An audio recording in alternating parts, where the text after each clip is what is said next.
Hi, Zalman Nelson, Hera Therapy Center. There's a neat thing about therapy, why it works.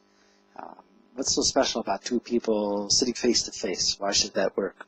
So one of the reasons why people often seek out therapy is that relationships are not working. Not getting along with people. I feel funny when I'm around other people. Are they judging me? Are they not judging me? Why is it that this and this keeps happening? People stop calling me. People fight with me. I get patterns. So then what then is therapy? So if you think about it, therapy is, it's two people are talking, they're conversing.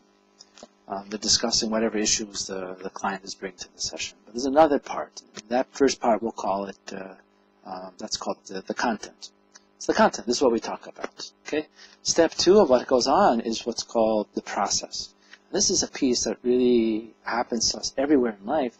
We usually just don't take the time or don't know to take a look at it. It's like thinking about thinking, or thinking about the way I speak. And here in this case, it's thinking about and discussing the way I relate. So it means that within the sessions, what gets discussed is obviously what the client brings to the session, what's going on, what I'm struggling with, what's hard for me, what's difficult. But there needs to be from time to time a discussion about like, hey, how are we relating? How are we getting along?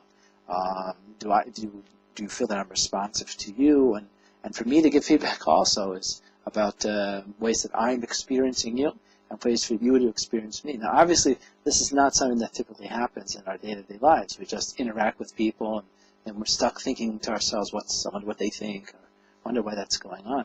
But that's what needs to get talked about. How are you experiencing me? And the reason why it can be talked about is because there have been several sessions. We've established some trust. Things have been discussed in confidence, and they've been held in confidence. And there's developing trust and also feeling that you understand me, that you are asking questions, indicate that you know what I'm talking about. And you're thinking deeply about what I'm talking about. You're with me. Okay, that's what the client feels. And then on top of that, we can give some more feedback. We can get some more constructive feedback. Could be some uncomfortable feedback. But again, there's a baseline of trust, of comfortability, of, hey, we're working together to try to solve issues, and then things can be discussed. So in particular, I might feel that I'm only getting only such a certain level of depth in the conversation. I feel like you're holding things back from me. Is there a reason? Or very, very often, a